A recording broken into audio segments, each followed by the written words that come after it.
দুপুরে এক টমটম চালককে মারধর করে রক্তাক্ত করল একদল দুষ্কৃতী। ঘটনা উত্তর ত্রিপুরা জেলার ধর্মনগর শহরের রাজবাড়ি এলাকায়। ঘটনার বিবরণে ধর্মনগর দমকল অফিসার এক কর্মী জানান, রবিবার দুপুরে আনুমানিক 1:30 নাগাদ তাদের কাছে খবর আসে রাজবাড়ি এলাকায় এক ব্যক্তি রক্তাক্ত অবস্থায় পড়ে রয়েছে। সেই খবরের ভিত্তিতে দমকল কর্মীরা ঘটনাস্থলে পৌঁছে আহত ব্যক্তিকে উদ্ধার করে ধর্মনগর জেলা হাসপাতালে নিয়ে গেলে কর্তব্যরত চিকিৎসক আহত ব্যক্তির দ্রুত চিকিৎসা শুরু করেন। পরবর্তীতে দমকল কর্মীরা জানতে পারেন আহত ব্যক্তির নাম সুদীপ মালাকার, বয়স 38 বছর, বাড়ি ধর্মনগর শহর এলাকায়। তিনি পেশায় টমটম চালক। আজ রাজবাড়ি এলাকা দিয়ে টমটম নিয়ে যাওয়ার পথে 2-3 জনের একদল দুষ্কৃতী তার উপর আক্রমণ চালায়। তাতে তিনি ঘটনাস্থলে গুরুতরভাবে আহত হন। এদিকে ঘটনার খবর পেয়ে জেলা হাসপাতালে ছুটে যায় ধর্মনগর থানার পুলিশ গোটা ঘটনার তদন্ত শুরু করে আসল রহস্য উন্মোচনে নেমেছে বলে জানা গেছে।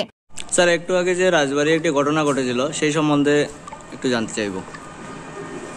রাজবাড়ি আমাদের ওখানে একটা কল আছে, একটা টুকটুক নাকি ইনসিডেন্ট হয়। তো আমরা গেলাম, গিয়ে দেখি একটা টুকটুকের মধ্যে একটা টুকটুক ড্রাইভার যে উনি বসে আছেন রক্তাক্ত অবস্থাতে।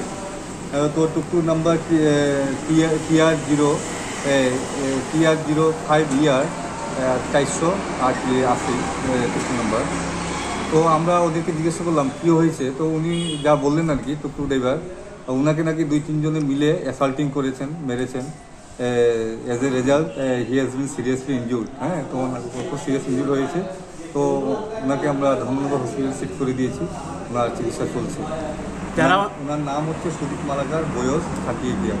যারা ওনার উপরে আক্রমণ করেছে ওদেরকে কারোর নাম ওদের নাম পাওয়া যায়নি। এটা পুলিশ আছে, ইনভেস্টিগেশন করে দেখবে।